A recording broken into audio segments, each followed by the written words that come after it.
Hello, good morning. Morning. Morning. Hi, Dr. Lee. Good morning, Manisha. Morning. Okay. So we will share with you the slides after the session is over. It's basically just to give you an overview because if you can remember, I think last month or the month before, we sent all of the costly. So we send the checklist. So we got the feedback, got the data, and then we separate into few categories, and then we decided that we would probably tackle the old staff, the previous staff, with the new staff. Okay, so you're part of the new course lead that joined us recently. So we will address any issues that you may have for the clinic. We call it clinic. We are doing it on MS Team. But if you have any issues after this session, you can always send to the LMS team at wou.edu.my. Okay. So this is basic logging in, no problem. I think all of you would already have logged in to the platform. And then setting up the profile. So um, some of you do set up, some of you just use your name. So but when we do orientation for the student, we actually encourage them to upload the profile picture so that at least we can build a community of learners, and then if you happen to meet each other somewhere, you would be able to recognize, or at least there's a face behind the name. So that's why we keep encouraging the student to do so. So now on this avenue, I would also encourage you all to probably update your profile if you like, but it would be very nice to for them to see who is their course lead. Okay. And notification. So for the notification part, the screen is a bit lagging. Okay. Okay. So okay, let me go to okay. So this is Manisha. I have a notification. So actually for the notification, there are a few things on the page. One of it is the Pulse app, which we will discuss later on in this session. And then the important part that I want to run through to you is the notification that you can set uh, for yourself. Okay. So some course lead that I know, they log into FlexLearn every day. So they use Never. Um, some people who log in every day but still wants a reminder, they can use daily.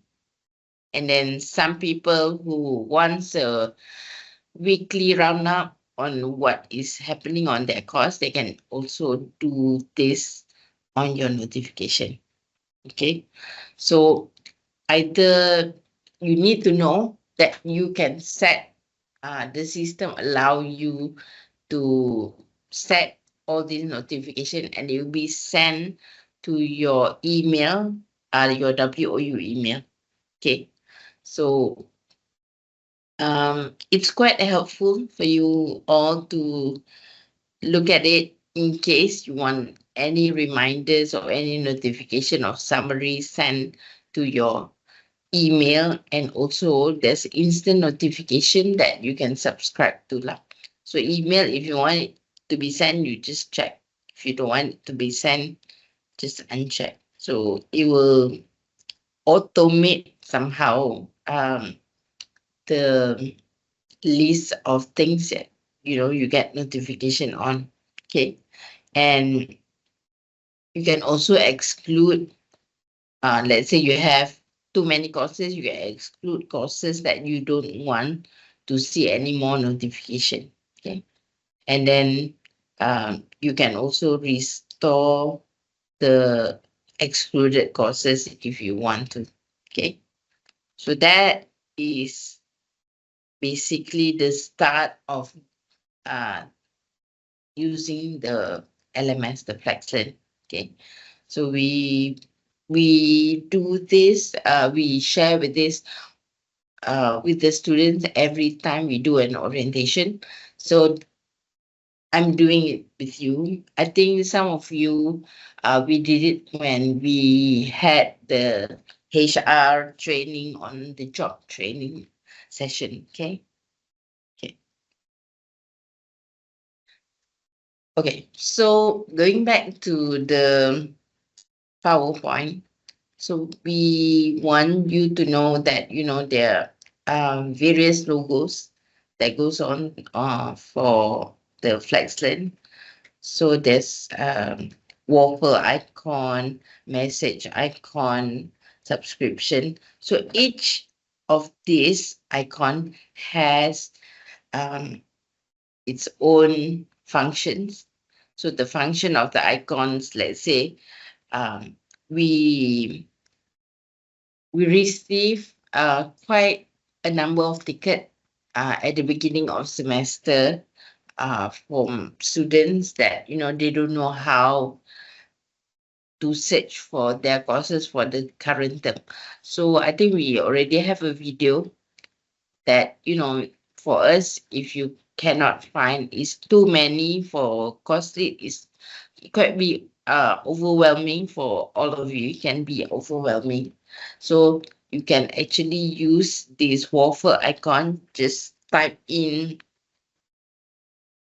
the course, and it will list out all the courses that you are enrolled to, regardless of what semester you are in. For students, it's different a bit because students only view the current term that they are tagged to. So the previous term or the future term will not be available here. But for the course lead, this one is readily available. You can see the previous term, the future term courses by just clicking this icon. Okay.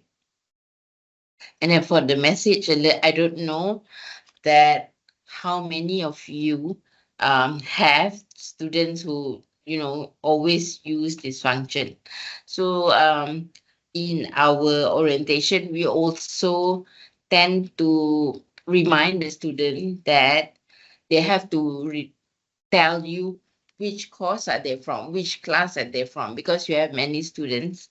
So sometimes if the students say, there's no assignment, so you be scratching your head, who is this student? You need to go and find, probably in one of your courses, or you have to go to Neuron or SIS to check what other courses the student is having, and come back and say, oh, this is from which student. But on our part, we do encourage students to tell which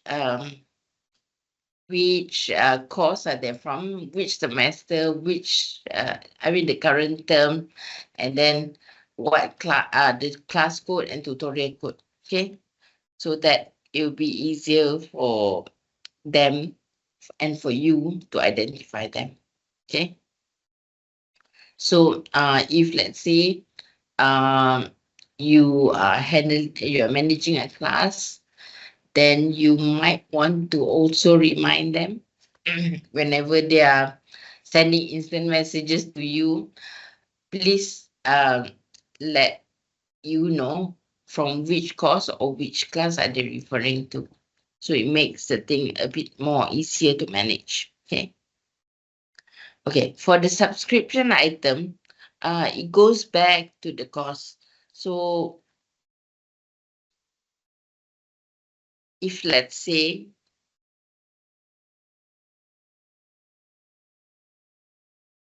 you are subscribing to a forum, click here, then anytime somebody posts anything, it will appear here. Okay.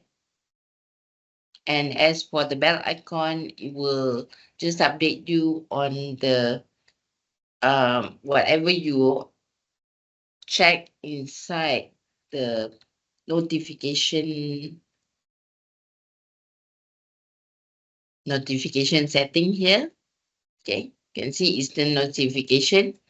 Okay, so you'll be sent here, but it also provides you the notification mainly for the announcement. Any type of announcement that we do on FlexLearn. Okay. So I'm going to go back to my slide. Okay. So now, okay, we are going to identify courses. So I know for SBA, you're having dual mode, which means you have the full-time, the on-campus full-time courses, and you have the normal ODL part-time courses. Okay. So I'm going to go to our current semester, which is 2/2025. Okay.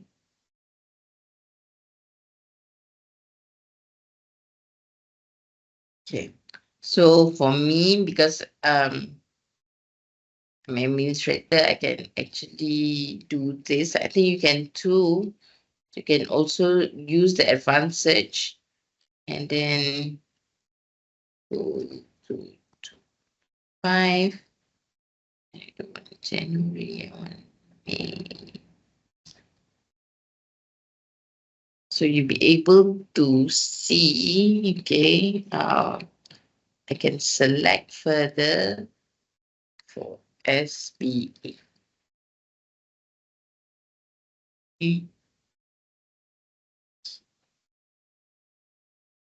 So as you can see, we have 2/2025, which means the ODL.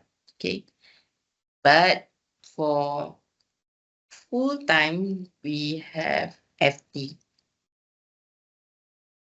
full time on campus. So you can see these are the identifiers. Okay. So just to update you all on the progress, because I hope you all know that we are moving to the UMS, the new SIS soon. So your full-time, I've discussed this with Lillian, the full-time course shell and the part-time course shell will now be one. So you will only look at one course shell. Okay. You will only look at one course shell, but the only the differentiation would be on certain functions like assignments and all. Okay. So for example, give you an example of how a full-time course would look like. I think the difference here, okay, I got full-time. Let me see, BAC 306.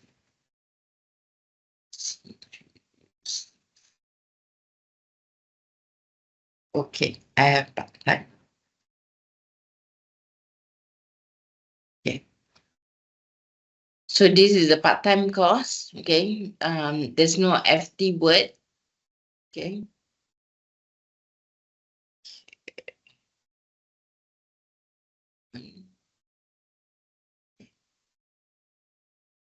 So you can see here that this is the part-time courses, part-time course. The template is such in a way. Okay, it has started normally with online class link. Okay, and then you will have the course content about the course. Okay, so this is all very typical ODL kind of course page. Okay, for the full-time on campus, we do have this weekly folders, but it depends on the course lead whether they want to activate this or not. So during COVID, we still have online classes. That's why I think for this course, Dr. Lu probably did not delete this yet. Okay, but everything is based on a weekly kind of setting for the full-time on campus. But moving on, we will have only one template, which is this one, because we are merging, because on the SIS level, we don't differentiate between full-time and part-time. It's now, I mean, it's a single course shell, but what will be the differentiation is that the section, the course section that you have, let's see whether it has section. Yeah. So it will be based on the course section and the course code. You will see, this student, let's say, is from the full-time. Okay. But the part-time one, I think don't have any course, any students yet. But if we do, they would be seeing the same content, same activities, just that you might need to, I mean, when we streamline everything, as agreed upon, the deans and all assessment will be channeled to the new UMS. So the LMS, the FlexLearn, will still remain the course assessment here. This one will still be there. Okay. But the rest, the submission and all, instead of OS, it will be on the UMS. Also for the full-time, when we merge, you will see that all of these people will be located in one course shell. Okay. It will take a bit of, I think we will have the queries and issues, but I think we should be prepared, and then it will be managed, when the time comes. Okay. And I'm just giving you a heads up on this. Okay. So we have seen identifying courses. So for now, we still have the segregation of the full-time courses and the part-time courses. So for, I think for the coming months when we migrate, so there will only be one course shell.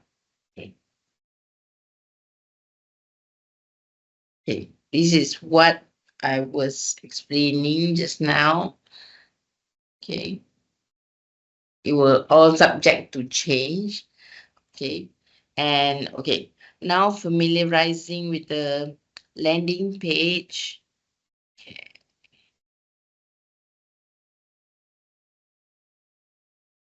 The first you see is always my courses, and then this video widget that we created to give an overview for our students to come into FlexLearn. I believe you can see the widgets that follows this. the tutor widget, the SEHS widget.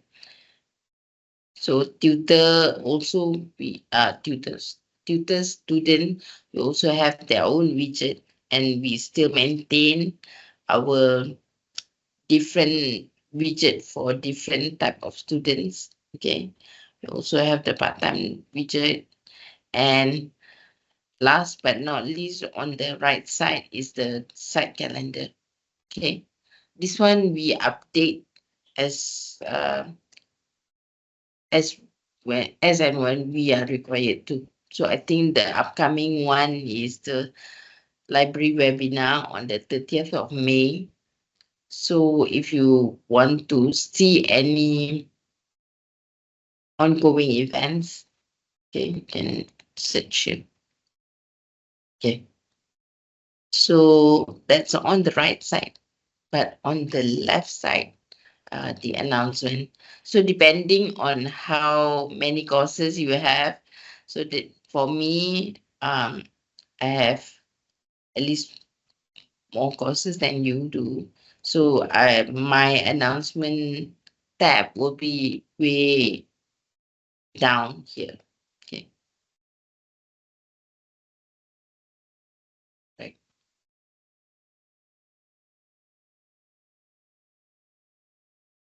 And then, of course, we cannot neglect the navigation that we have on the front page. We have this. You would not have a course updater. Let me change my role to a course lead. Yeah, you only have this. The external online services. You have to discover for you to complete your OTT, and you to access your Gen AI courses from Coursera. We also have a video tutorial page for the LMS team, which we also encourage our students to subscribe, because we have created snippets of videos for them to help in their learning. But we do have also a playlist for usage in case you need a quick guide on how to use certain things, like, because we have 3 different roles here.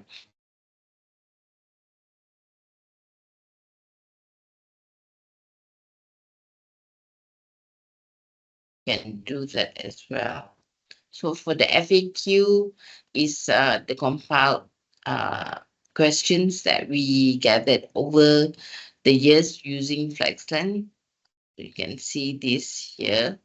So even until now, we get almost the same question. That's why we did not update this since last year.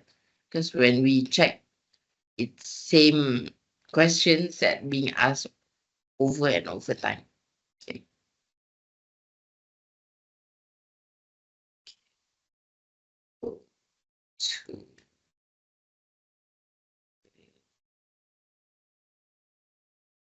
Okay, before I go into the course content, any questions so far?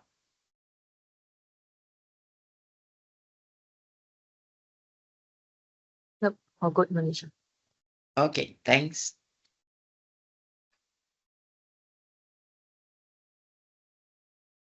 So on assessing the course content, okay, let me go back to the home page.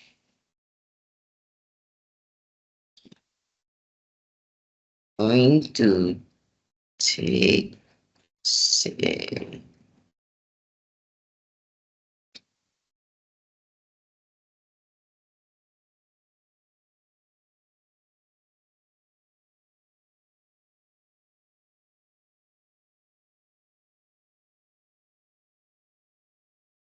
so I'm taking one example from the School of Business. Okay, so you have a course content here, and I think this is a folder that Mr. Yu want to get ready before the final. It's still in the old September. Okay, And you, as you can see, from my previous explanation, is in a very typical ODL kind of type of setting. Okay. Accessing the course content. For those of you, I think except for Grace, who want to access your content, this is the ready content produced by you and COLE. Okay. So in case some of you like want to amend something, please approach COLE. Please go to COOL and then, I can work on your amendment. Do not try to, I know you have editing rights, but do not try to edit this yourself. Okay. Okay. Don't do that because in the previous times, I guess maybe last year, there's still people who edits their own course after it's produced, but I guess sometimes we have to look at the other things like formatting, whether they are in line with whatever we are trying to do, because we do not want the students' experience to see, certain things, is done nicely, is curated nicely, but then on certain points that, it got amended and at COLE, we don't even know. And then, you can see that, there are changes in the font size and things like that. Okay. So if you do need amendments on your course content, come and see COOL and we can probably work on that. Okay. Okay. Okay. So the content part for digit is slightly different. We just share with you since we have one digit course lead here. Grace, I hope you don't mind me sharing. I think to know to know whether DCS does it belong to you or No, 101, I think, not mine, but you can just share. You should, okay. we are offering, yeah, so Okay. should be. Okay. Thanks.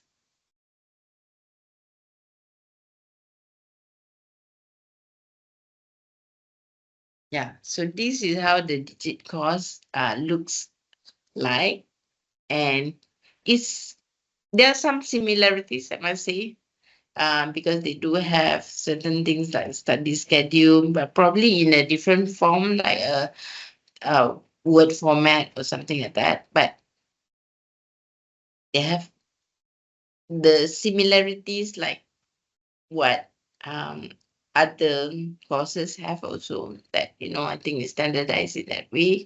You have a study schedule, student learning time, and then it also have IU. I think IU means let me try to understand. Is it interactive unit that get Grace? Instructional units. Instructional unit. Okay. Yeah. Okay. So it's somewhat similar also, just that it has links, and the digit courses, they also have a modular structure. So you can see that after finishing certain modules in that term, they continue on with the other modules. So it's slightly different, but you can see some similarities also. And for the digit courses, they use the assignment module that I think normal part-time courses do not use, because they have more assignments than more mini assignments than the ODL part-time courses, So they have assignment, presentation. So that's why in our OAS, it's just, I think, a few columns that you have to cater. But no worries about that. We also we have discussed with the school. We have discussed, and we already know what to do. For the schools know what to do about it. So just for your knowledge, okay? So this is how the content looks like. And then the assignments is part here.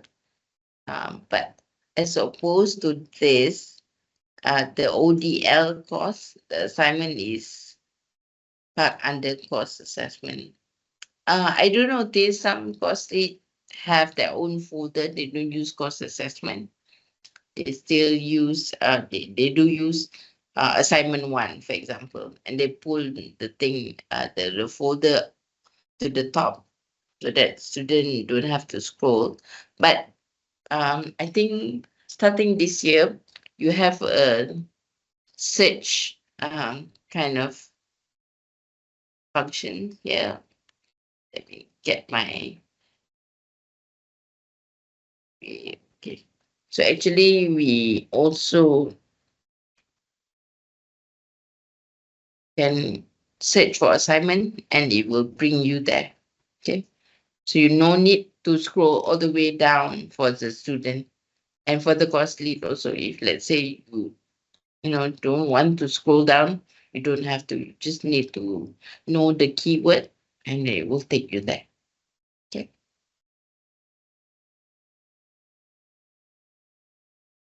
All right. Okay. So the discussion. Okay. Let's see. Discussion. Okay. So for the course discussion, actually we have created I think about 5 forums, 5 discussions all together, including for the ODL courses. We have a CL tutor forum, tutors contact, preparing for exam, discussion, and links, as well as discussion with course lead. Okay, so what I would say about this is that we encourage the student to use this, but with the rise of other tools like WhatsApp, sometimes this function gets overlooked. Like I I pity sometimes the course lead who who encourages, wants to the students to reply or anything, but there's only views. So I don't know, maybe there's a strategic way for all of you to make sure, your student does reply to your posting. Okay. Um, so okay, I'm gonna put Chayon. Gonna give an example on Dr. Lim Chayon's course. Okay, so this term we have started piloting on the leaderboard. This is just a badge given to the student after they completed certain tasks. Okay, you can check here what are the tasks that they have completed. Okay, so they've replied or start a discussion in the costly discussion forum. So when I look at it, I was like, oh, okay, this is nice, but okay.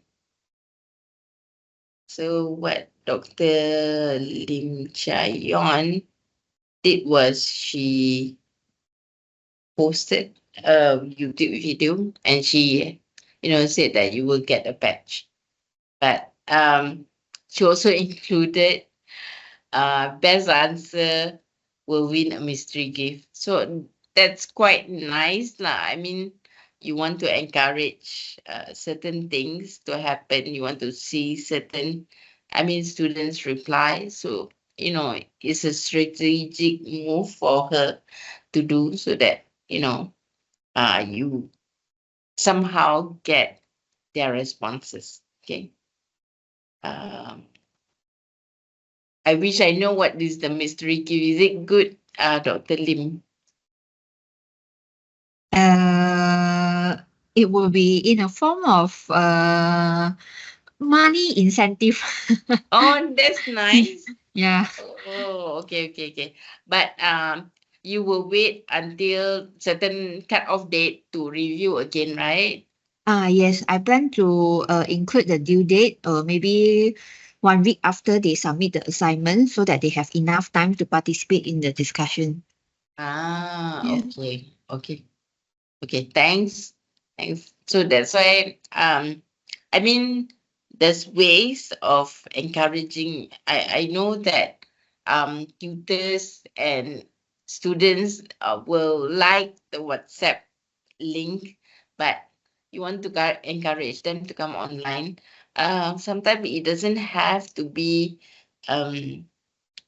It's a good move to make um incentive there, but also I think previously somebody told me that maybe can add giving tips of the exam. You want the tips of the exam, come online, come to the certain link that I post on FlexLearn, so that can work also. Because right now for the FlexLearn, we are in the 5th year using it. So that's why we need to review it again, and our subscription will end of this year. Okay, so the reason of having the user checklist is to gauge on the adoption, the usage, the functions that we use over on the platform. So that's why making sure that people know what are the tools available, how to use it. Okay, so that's why we are having this multiple session. I think I'll have for the coming week different session based on the feedback that all of you gave for the user checklist, so that I can address certain functions, certain issues that may want you to get on board, maybe try it out, do some adoption, and then maybe use rethink on using the platform's tools. Okay. So one of it that we subscribe for this year is the leaderboard. Okay. So we started with 12 courses. So Dr. Lim is one of the pilot uh, course lead for this. Okay. Okay. So now communicating. Okay.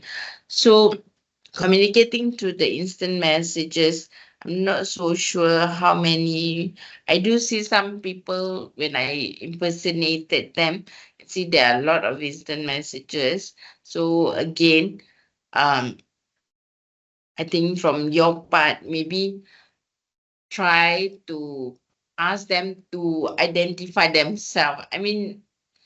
To be fair to them, they thought you will know they are from your class, but sometimes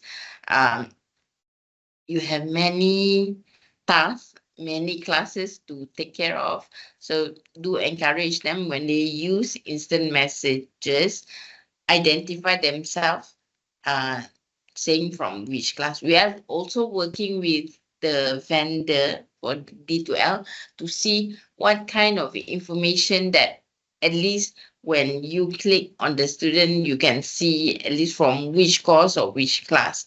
That hasn't happened yet, but we are still trying our best to inform our vendor that, maybe we need this, because identifying which student from which class or which course is important for the instructor or the course lead to know. Okay.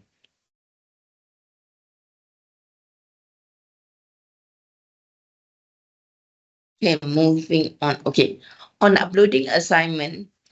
So like I said, currently we are still not receiving that, the final word that when are we moving to the new UMS. So the uploading for the final assignment for Dr. Lim, she already put that, as well as the dates. I know all of you will have dates from Leave Me. Leave Me has sent a date, so you can actually upload by let's trying to get this one. Okay. So add existing and just drop your file here. Okay. Or browse. Okay. So that is simple enough. Okay. You can do that.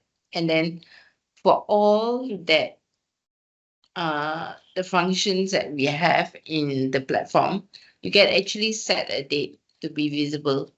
Okay. Okay. You can set a date, you can set release conditions and all. Okay.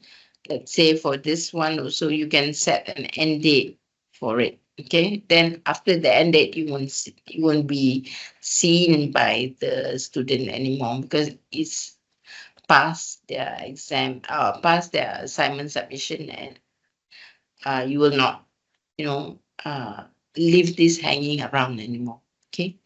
The other part of the assessment is also the final assignment, and also the quiz. So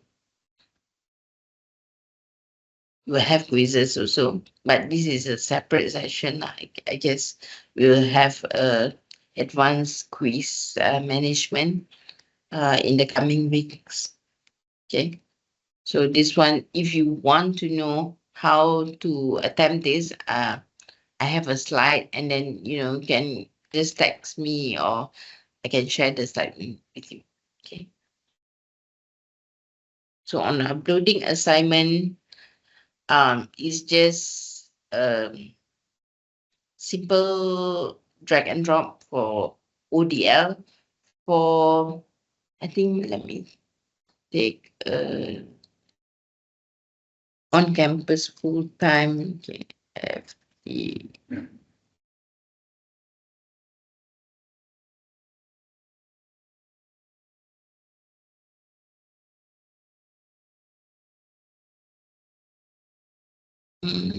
Oh, it's not offered. Okay.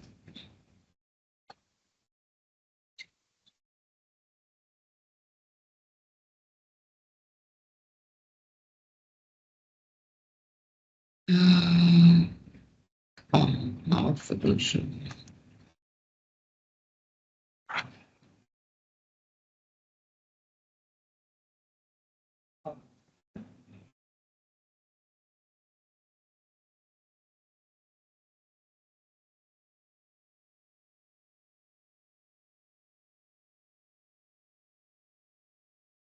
So for the assignment for the on-campus full-time,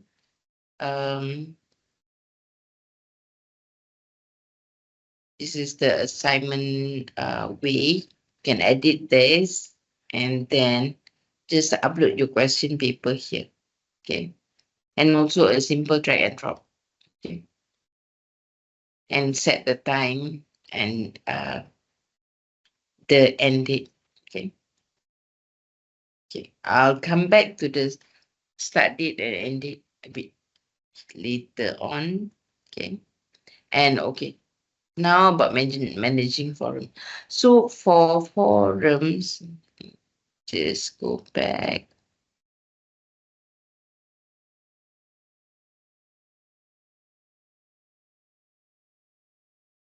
I'm going to use an example from Dr. Lim's course. Okay. So for forums, actually, for course lead, you have a few things happening here. So actually, you can edit the topic, which I think normally people don't. So they will add certain description here. Okay. So this happen sometimes for courses with SDS. So they have special notes for the SDS folks. So they will put in the description, okay? Because SDS will have less and less student, okay? So you can do that if you are the course lead and also the tutor for SDS, okay? So you can edit the forum, you can add the topic. Add topic meaning that you can add a new topic, let's say finance.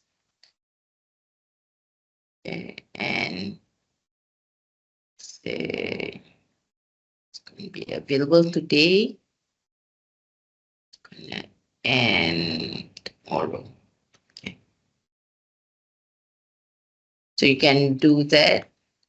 Okay. And you can also edit that. It can also be a graded discussion if you want, because it's from the platform perspective, it's part of learning. So you can give some sort of marks for the forums that the student has. Okay.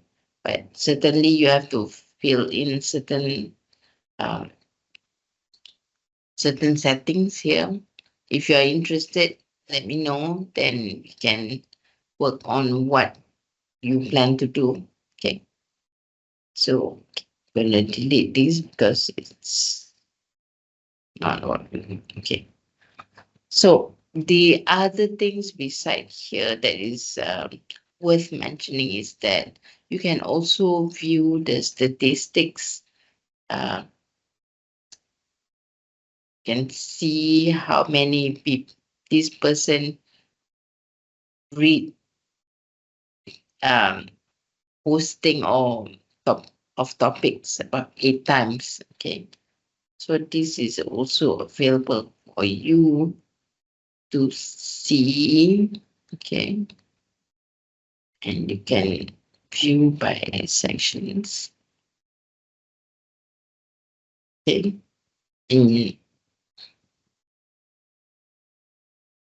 So this section has, one person posts one thread.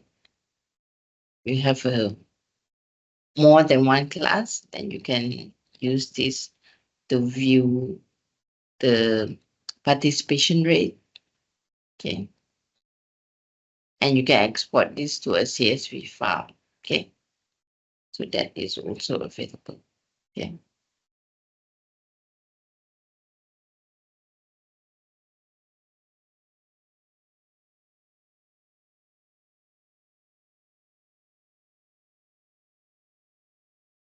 So similar to this, you can subscribe, but try not to delete.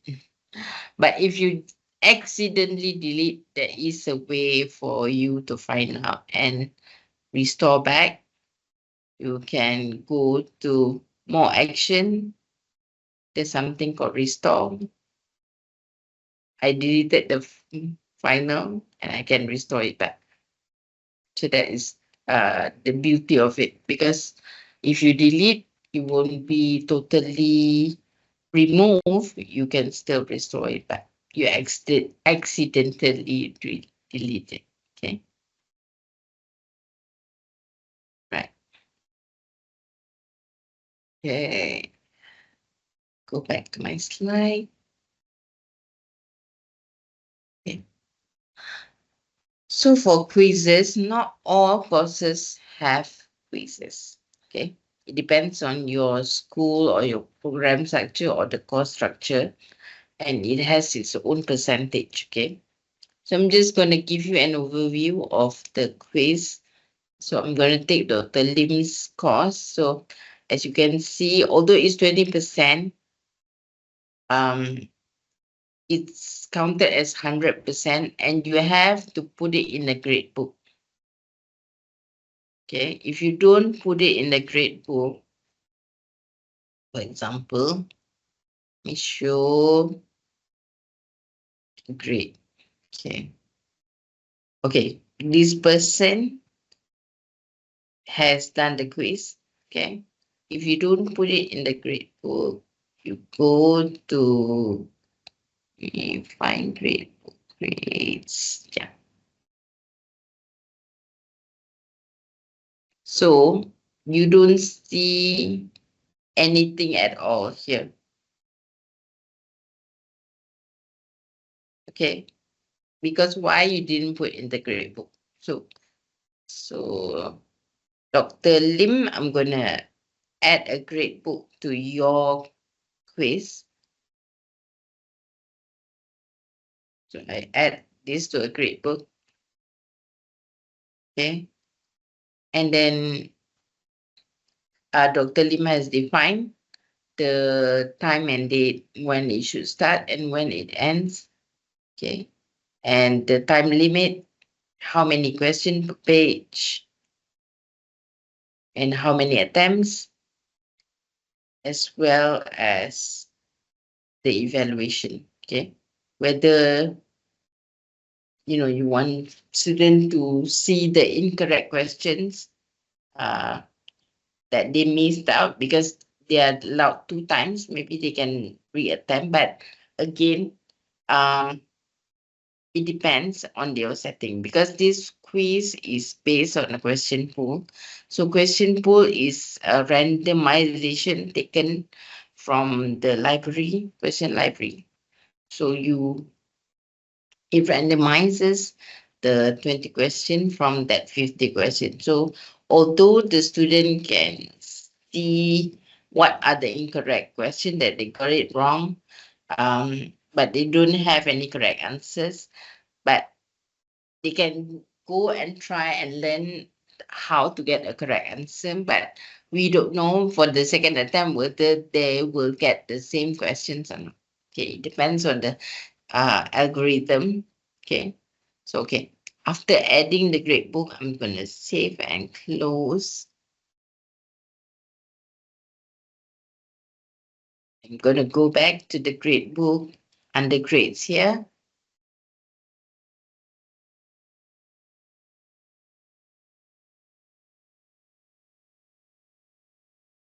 Okay.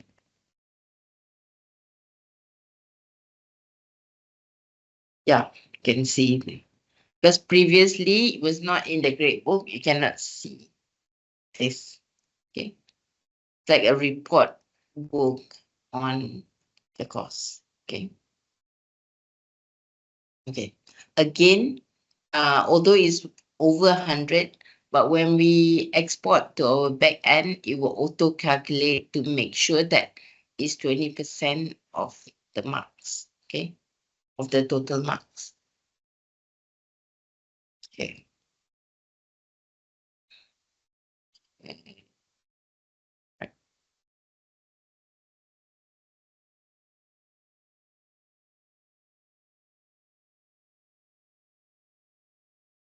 So we will have intelligent agent also. Okay.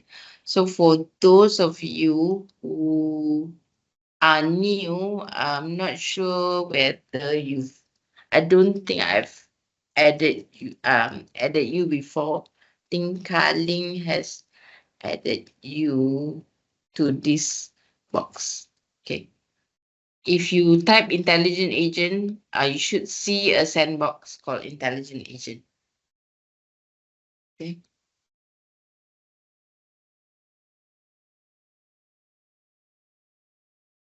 So intelligent agent is something like an automated function that exists in a course. Okay, so it can send reminders, give you notification, and also acts as, an agent that, you can use for welcoming people when they first log into the course. Okay. So, yes.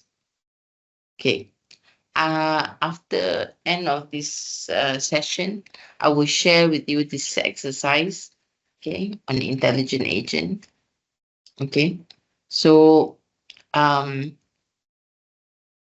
we would like you to exercise this at least once when you are here in WOU to use on your current term. Okay. So you will have access to this intelligent agent course. You can go and find which one probably you want to use, at least one, use one. Okay. And then you can go if you have access, I think. Kalin, you have tag all of them, right? Yes. Okay, thanks. Yeah, that ready. Thanks. So you choose one intelligent agent. You open two tabs. One is yours, one is the intelligent agent. You try to replicate and put in the setting. The reason I cannot copy this to your own course is that it has a different setting and it has different dates, for example, altogether. But you can still use this.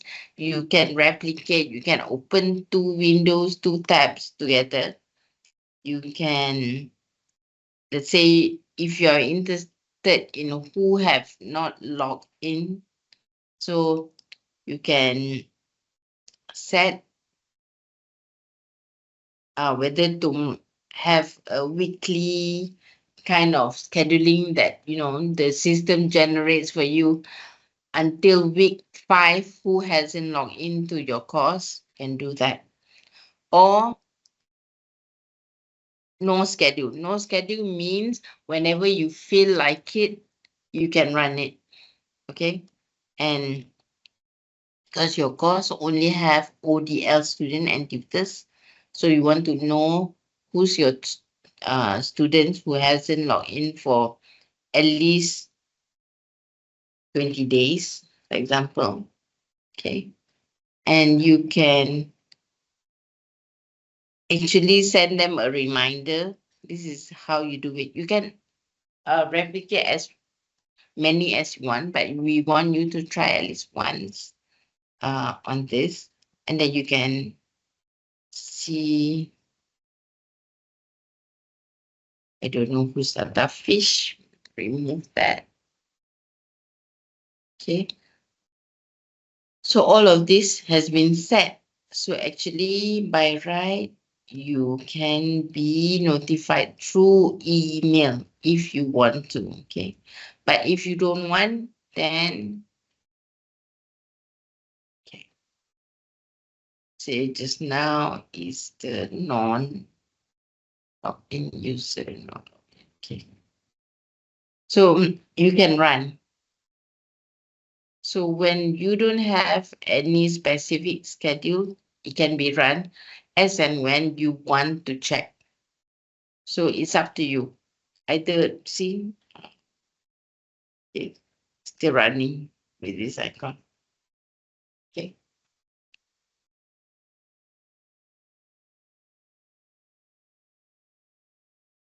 So I will share with you this exercise on how you need to do to try out the intelligent agent sandbox. And when you are done, you can actually contact us and say, Manisha, I've done it in one of my courses. Let's say this course, for example, BMG 3 to 5. So we will go and check and say, oh yeah, okay, this is okay. Because this is quite a very useful tool that you can have, but I think probably see no identify users. Okay. because we don't have any ODL student. Let me try to edit if I can see the criteria instead of only student. Kaling, you added them as secondary, right?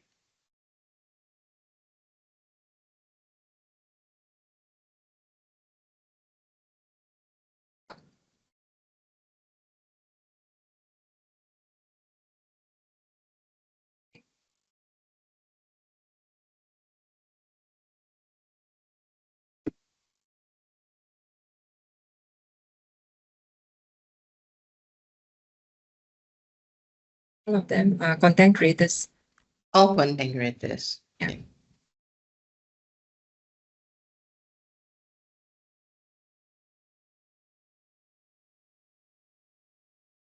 Okay, let it run for a while.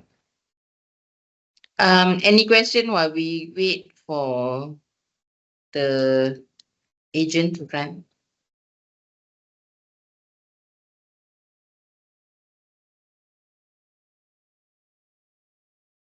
No question, can do. No, Manisha, no question. Thank you. Okay. See.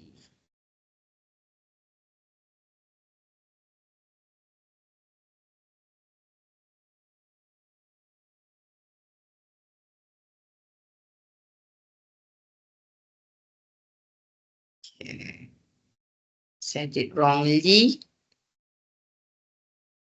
Need to criteria, go to criteria and see content creator.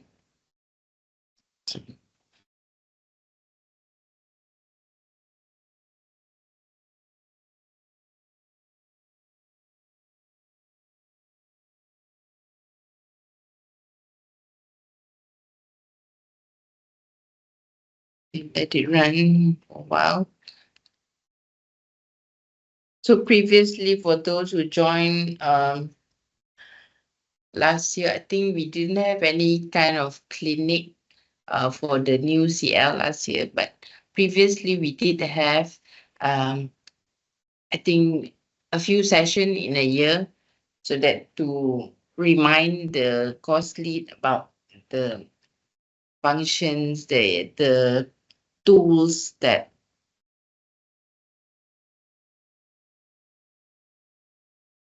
he's sending me. Okay.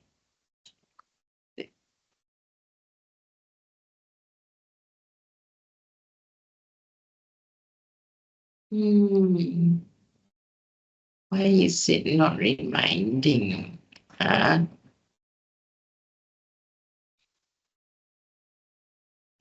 let's go back to here.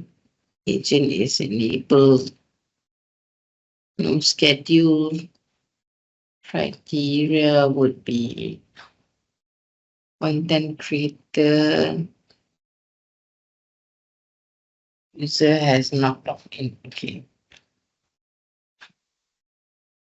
I think I will change these to it's not access the course. Last 7 days. Okay.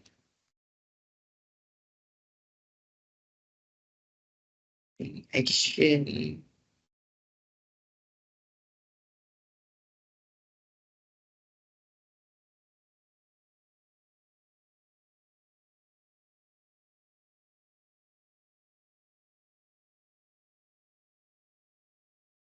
So now let me try to copy.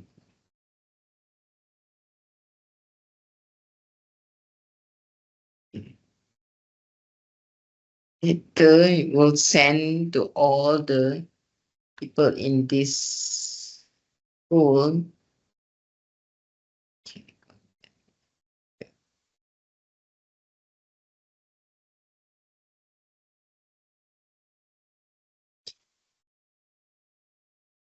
I'm gonna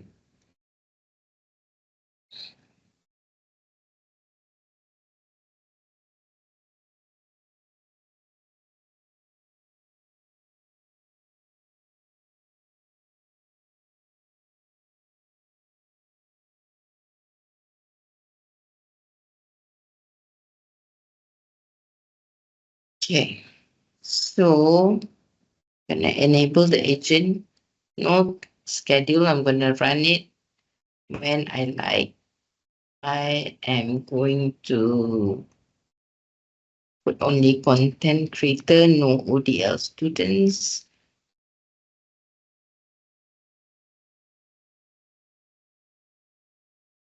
They haven't logged in to the course for the past 7 days. Okay, so I don't want any action taken. Okay. So the first one is the repetition. If let's say you are doing it only once, you can use this. So this one will, the second option will be, if you are doing the revise running, so you have to do that take action. Okay. I'm gonna save and close. No action done. So let me run.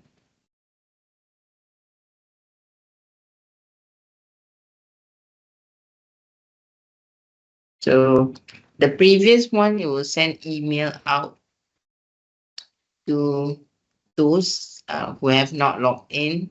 Let's say for this one, after seeing that they have not logged in, we have specified you can send email to them saying that you have not logged in, log in to get updates. Okay. See, yeah, see. So this one is just to identify and let you know who are the users. Okay. So nobody log in. Okay. Can see from here.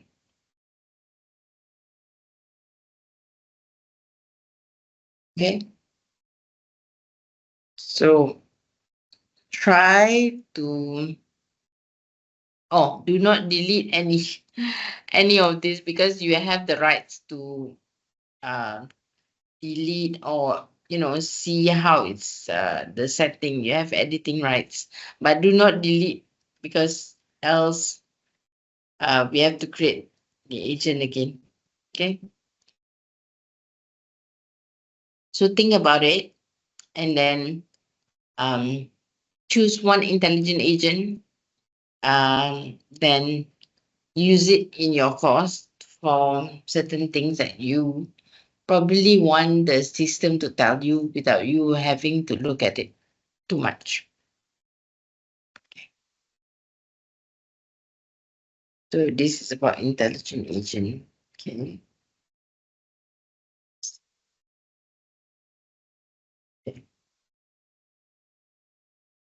So there's also managing groups already in the course.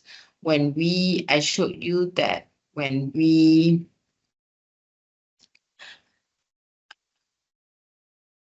try to find Lillian's course.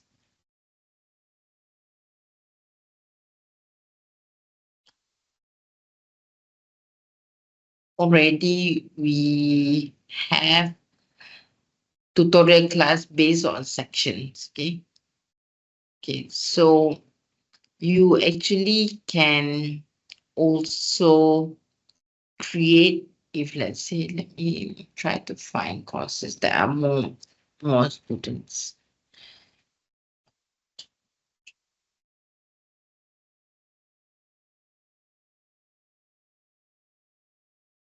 They should have more students.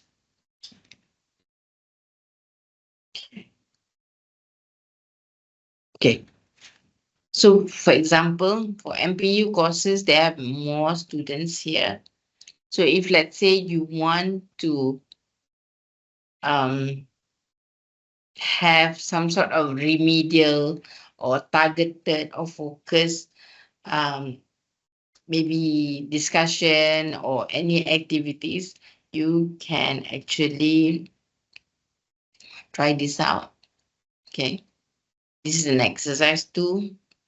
together with the intelligent agent, but you can go do this on your own sandbox. So each of you have your own sandbox. Am I right? You all have your own sandbox. Are you aware of this? Yes. Okay. So you go to your own sandbox and then follow this exercise so that I already break it down for you on all the steps that you need to do from creating the groups, your own groups, and you have to add the team member inside so that you can practice it. Okay. So after doing that, you can let us know whether you have done it. Okay. So for example, like this course is too many. If it's too many, you probably have certain people in these 41 students that you feel you need to talk to them. So actually you can also create a grouping only for them. Okay. But I'm just going to show, but I'm going to delete it after this test.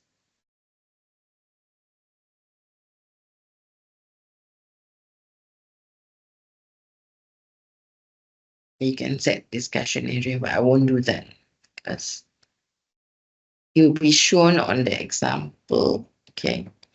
So on test, I will add another group. Group 1. Yes.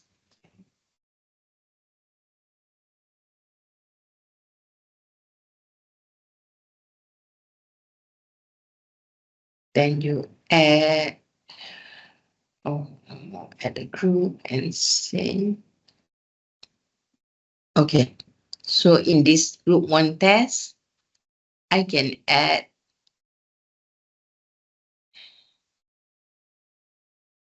tutors or this is tutors, this tutor and specific student that I think will need to have a side discussion or side communication, for example. Okay, so this also can be done. Okay, just going to cancel that.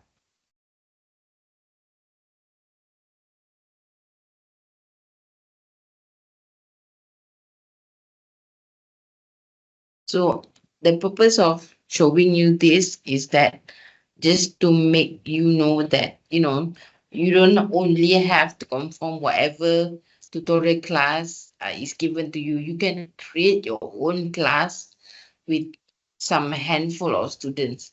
But this is not official because official is still from the SIS, the tutorial class that they are tagged to. But in case you do need special arrangement, we can also do that. The platform can do that. Okay. And after this session, I will share with you. And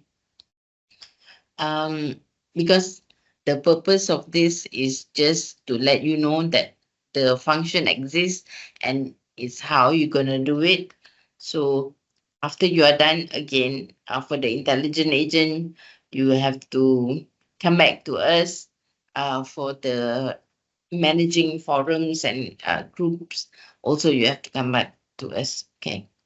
I think the last one would be the quiz, but the quiz is quite a simple one, so it's okay. Continue. Okay, Coursera. So I think from this group, if I'm not wrong, Grace, Dr. Lim Chayon, and Dr. Jocelyn, do you have Coursera? I cannot remember.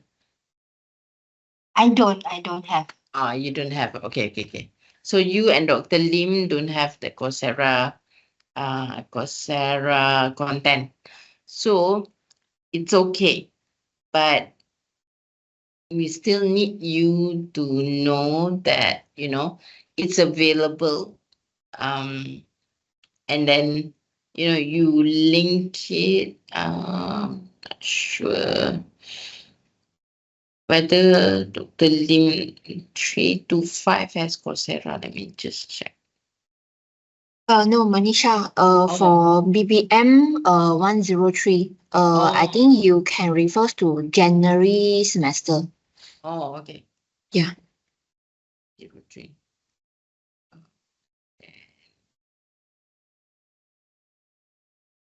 Okay. Thanks. Welcome. So you can see that Dr. Lim uses Coursera in this course. So it's see, the quiz is represented by this logo, the Lego icon. Okay. So when you click, takes you to Coursera. Okay.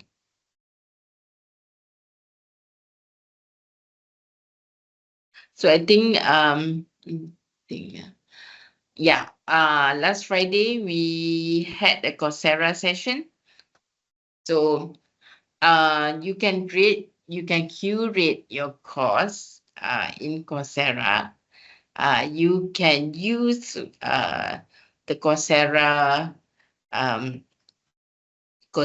readily available courses like this, fundamental of management.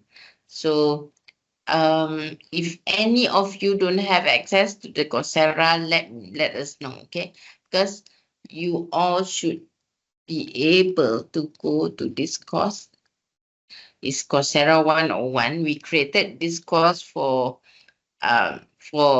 you, the costly for a gateway for you to go to the Wawasan Open University Learning Program, because we are subscribed to two programs under Coursera.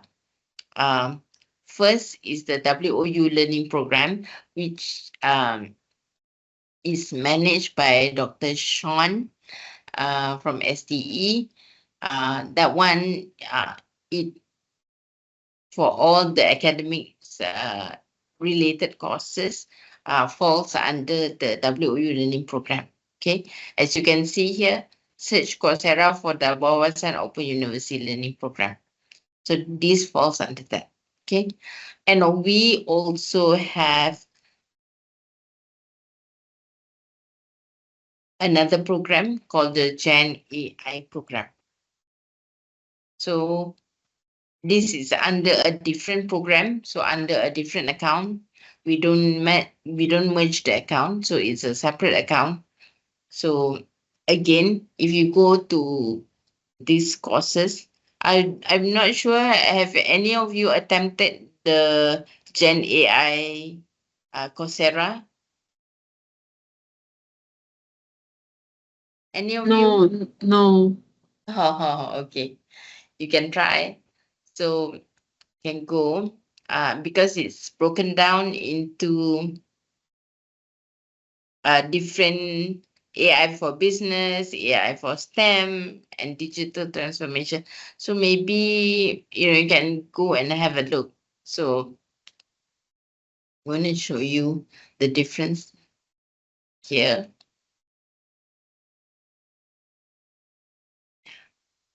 So this is a Gen AI program. This is a WOU learning program. Okay. So it's under two different programs. So if you want access to the WOU learning program, you have to let us know, because it's parked under the Coursera page. Okay, under here. If you don't have access. Okay. Okay. These are readily available programs, and then you can go and explore and see whether some of the thing works for your course or not. Okay. So this is something about the Coursera topic that we want to share. But if let's say you already have Coursera in mind, then you can add the Coursera. This one is available for you. Then you can go and link to the catalog. So we have two catalogs. One is the Gen AI, one is the learning program. And then you have to go and search the keywords. Okay. For example, okay. Not going to go any further. I'm just going to go micro, for example. So, okay. Submit.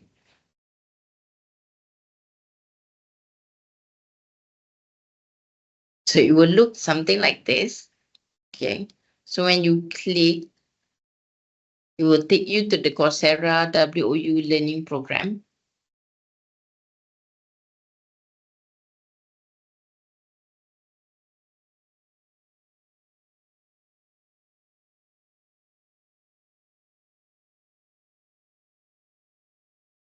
Okay. Okay. And I guess for those who doesn't use Coursera yet, you need to know before you choose this course for your student. I think you need to go through it yourself, because I've had some counselor asking me, how do I know this is the course for my student? So you have to go through it yourself, because you have to go through the module and see whether it fits your learners, your students, okay, and then whether the context of it matches your learning outcome. Okay, so there's no shortcut way of doing this. It's similar to when you're producing your own course, so you have to go through the content back to back, and then only select this if it applies to whatever that you are catering for your student. Okay, all right. So okay, so in order for, if you are set on using Coursera, this should be available. If it's not available for SPA, you need to contact Lillian. She is the person in charge that I always liaise with. If you are having Coursera course in your WOU page, okay? Gonna delete this.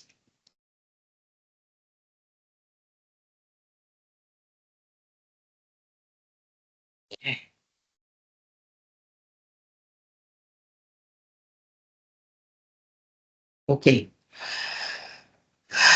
Okay, this is something that housekeeping. I think because you are all new, still new, consider compared to the other population in WOU.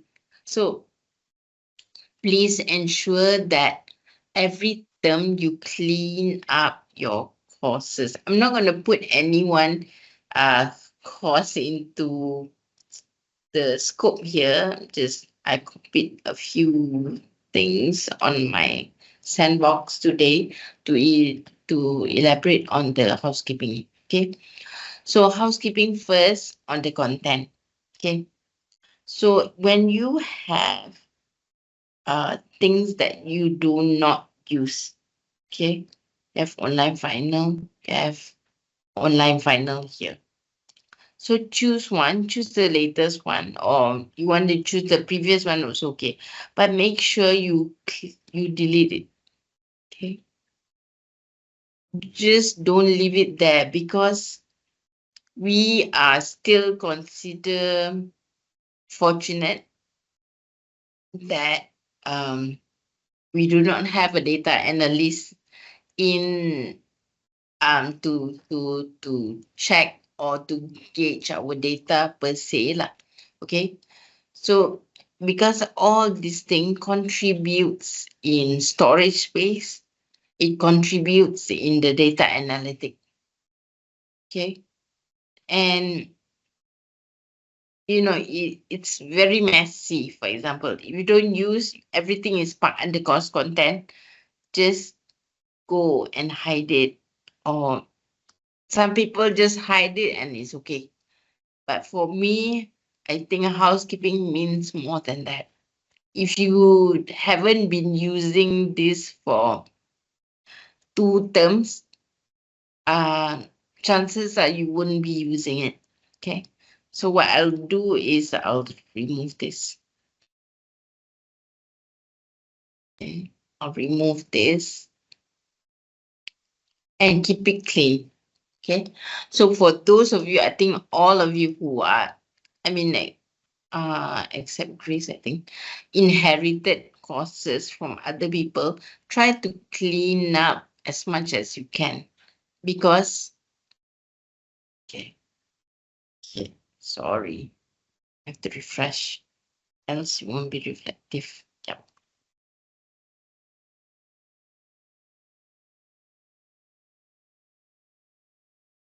Okay.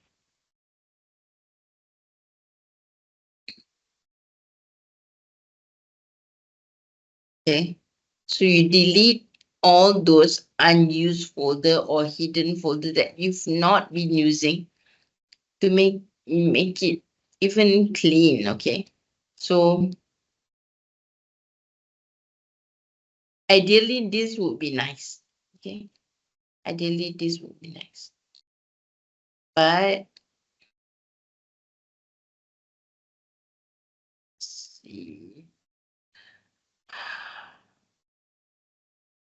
Oh, okay, I think I have one example. This belongs to an adjunct. I do not say that he's supposed to do this, and because he's an adjunct, a part-time course lead. But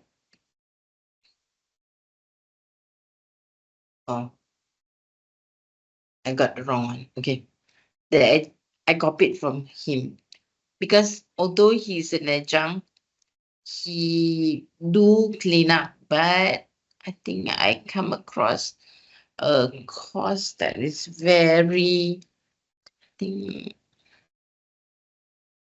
not sure, but I think it's very long. That day I was looking at it.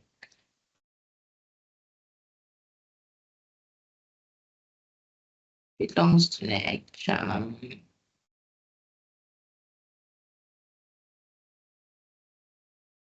Yeah, something like this. If let's say you have something that you don't use over time since 2016, you can remove it as well. Okay. What course is that? So I copied it already. Let's see.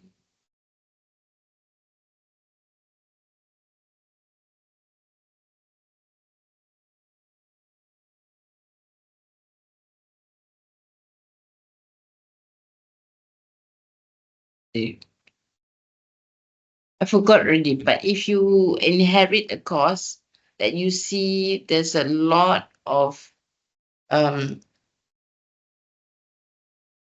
backdated files, you can delete it. It's okay because we have the archive on the other course shell that we copy from. So how it works that we copy over.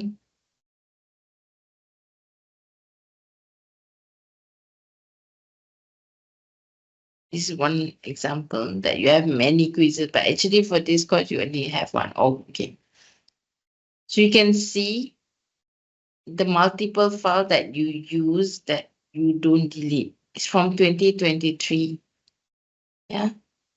So this is a saw to see, although the student don't see this because you hide it, but I think when you do a housekeeping, I already, I think, send almost every time when we open up for a new semester, let's say the next one in September, I always, part of the points that I keep repeating is do housekeeping. Okay. The other housekeeping that I was a bit concerned about is on the announcement. So this announcement, no doubt, it's still relevant, probably, but it's posted all the way in 2023. So although, you probably wouldn't see anything wrong with it, but when we receive ticket from students, they say, I'm not sure whether I'm getting an updated information. So when we zoom in and say, oh, okay. So when we see this, it's posted in 2023. So what is important here is to make sure you edit your announcement, especially on the front page. Make sure you have an end date. Okay. Let's say the end date is today. Then the next, or the end of the term. Then the next term, you can actually show a start date, a different start date, and end date again. You keep updating the start date and end date. You can update, no problem. It will just ensure that, this gets out. Or if you don't want, you can just copy this. See, I am copying this. You can actually put out a new one with a different end date. Okay. Make sure it ends, because if it doesn't end, then when it's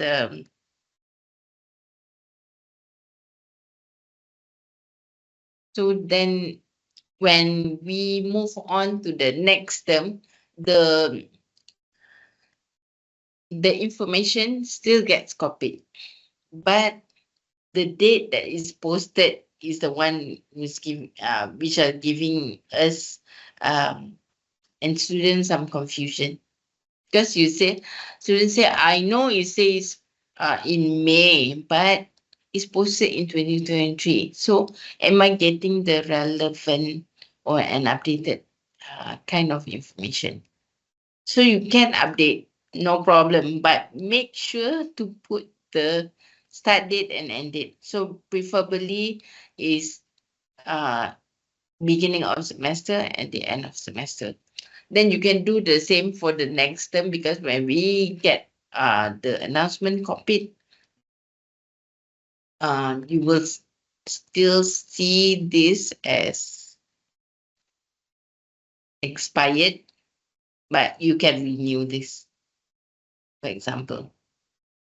Okay, can renew this and put in a different date, and it will show that is posted recently. Okay, so it's not rocket science. So just doing housekeeping means making sure your announcement gets updated, looks updated, at least for the students. And the files inside a course is well kept. Okay. Let's say you don't need this, just delete it, because somehow it will clutter your view.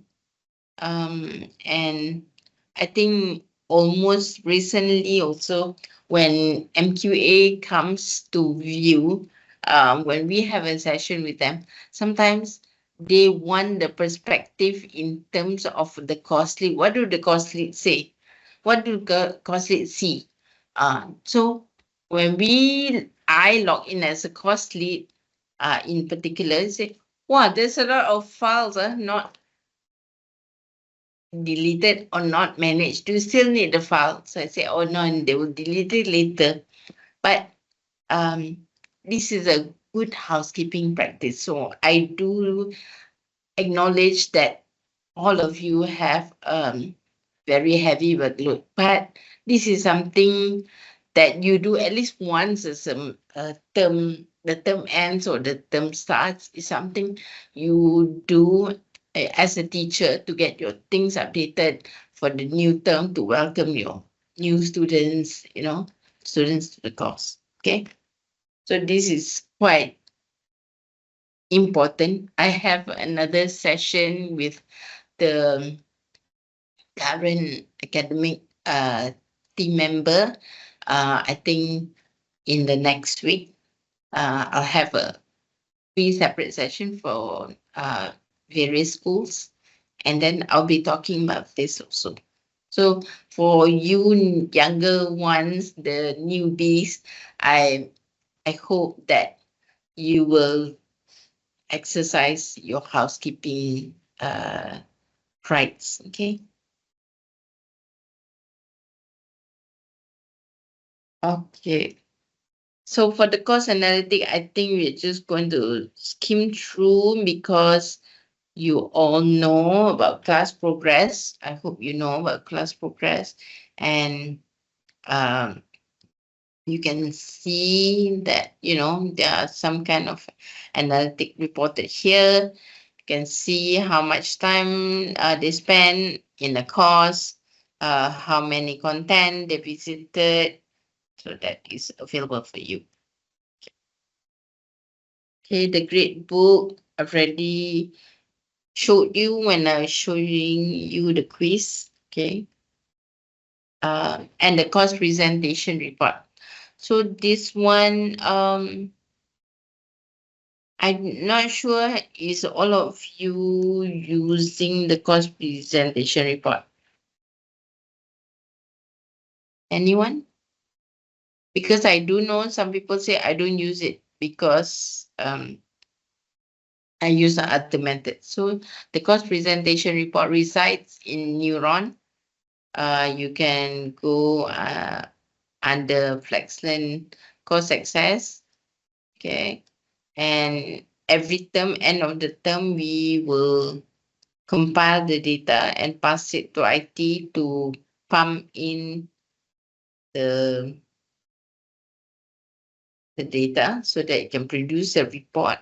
And moving forward for the UMS, I think we will have to make sure that, we also have the same kind of reporting. Okay. Okay. Okay. Well, okay. Program courses. How many of you, Dr. Lee? I know she's in charge of a program. Dr. Lim Chayon, are you in charge of a program? Yeah, DBMG. Oh, okay. Jocelyn, are you in charge of any programs? Yeah, BBHR. Okay. So I do not know whether you know about this because we have a program page. Okay.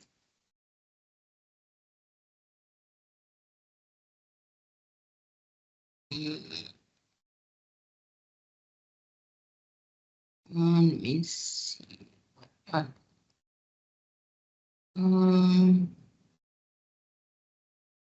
Oh, I think I go here. Should be better.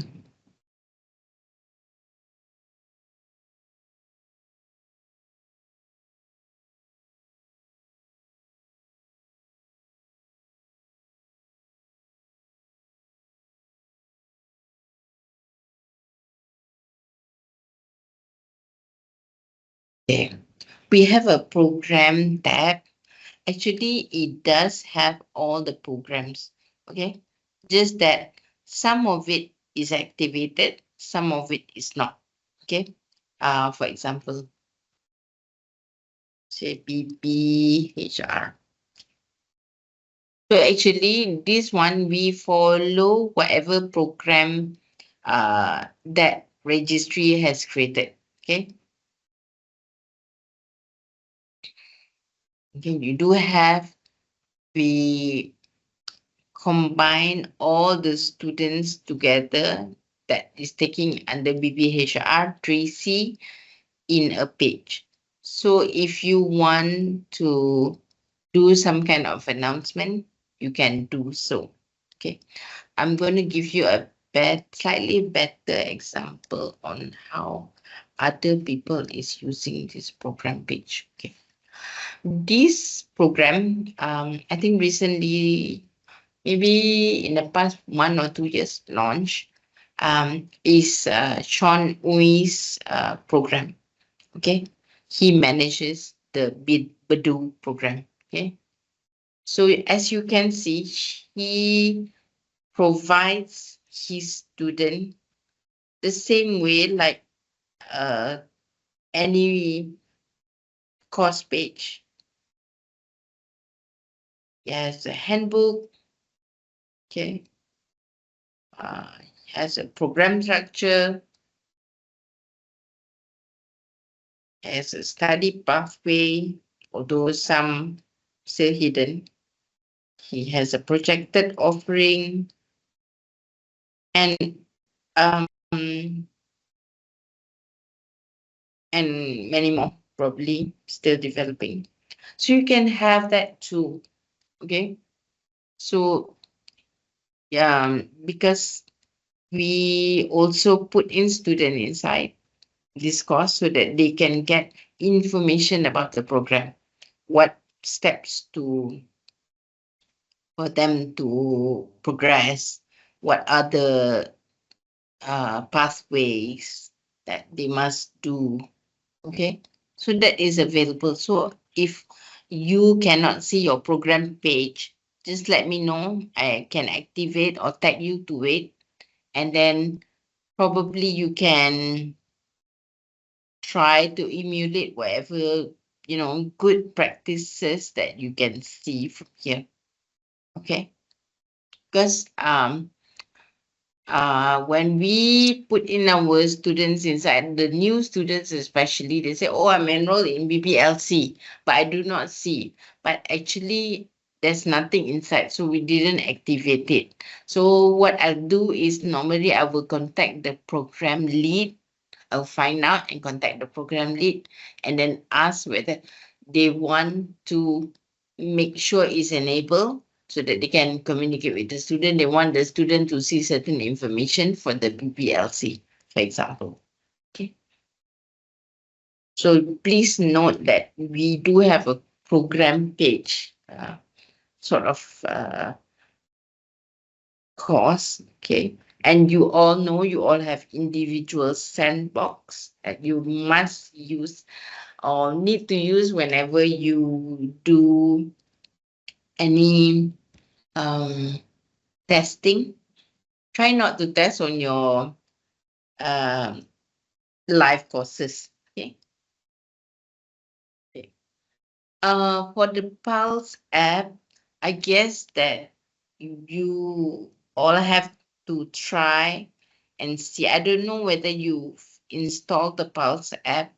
It's available for Android and iOS. So it's the notification. It provides you on the go. You no doubt you cannot edit using the app, but you can see the content. There's a calendar there as well. So try to test it, download it and see whether, it works for you. Because sometimes when student ask, do you have an app? We don't have a WOU per se app, sorry. But we are using the Brightspace app called Pulse. But you can actually use that to see your course material. It will ask you for a login. Okay. But I think there's no harm on giving it a try.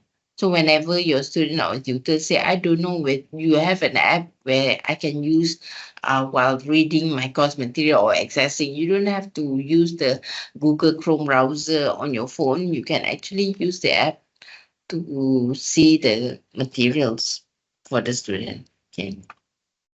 Okay. This is something new. So for the logbook, actually, okay. So for the logbook, actually is based on the assignment. You remember I created the assignment just now. I showed you the assignment. So actually, for SDE, for this particular program, they have to submit a logbook, okay, to the costly, to the tutor, but it doesn't contain any marks. So you can do it over in OAS, but since we are migrating to UMS, so the approach, SDE approach, and say we need something like a venue or somewhere we can, our student can submit their portfolios, okay?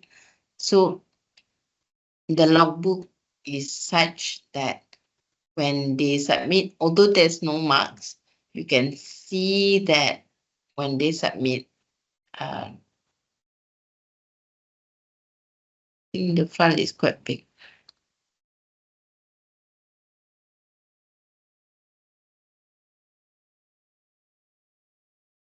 Yeah, it's something like when they submit a logbook.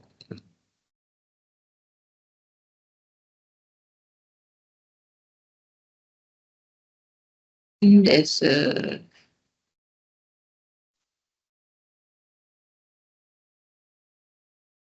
let's see.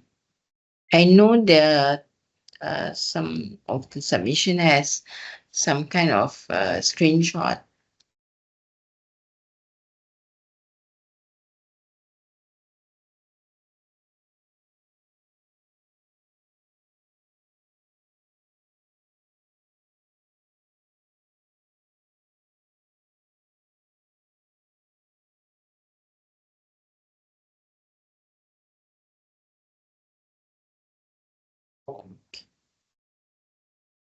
Yes.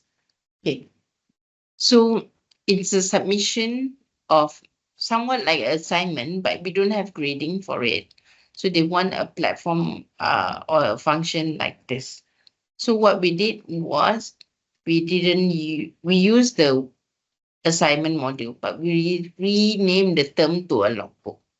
So when a student goes in, they click on the logbook, they are able to submit their lab logs. Okay, there are 6 labs and all of them are submitting their logs. Okay, so you can have that also. I'm not sure in your courses whether you can use this, but we do have this. Um, I have also flagged that although we are using this, we have to make sure that we keep the storage space at the optimum level. So it cannot be too large of a file for the students to submit and maintain that. Okay, so this is also available.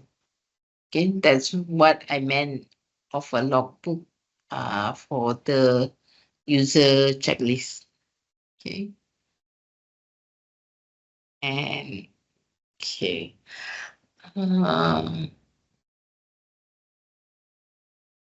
Arlene, can you help me share the checklist? The blank checklist, like no numbers and everything. You have it, or where can I find it? Yeah. Hold on. So any question? I'm so sorry. I say under 2 hours, but hopefully in the next few minutes we can end this.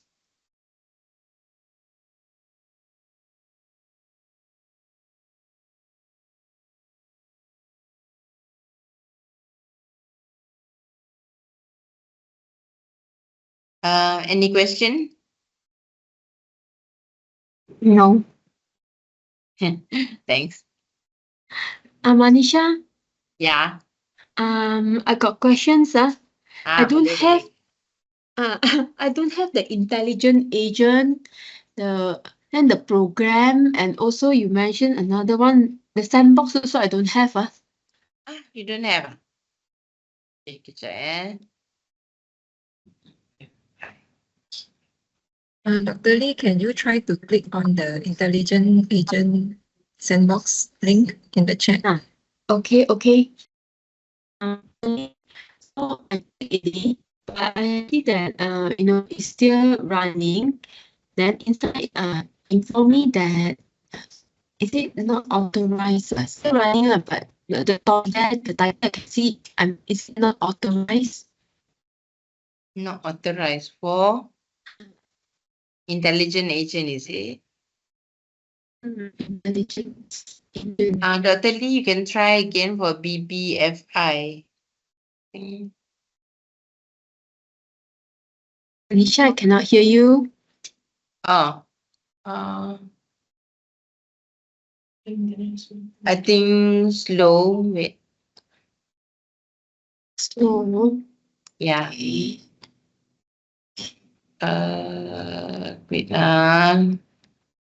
Oh, the page is here. Wait, I show you. Copy and paste. I received this.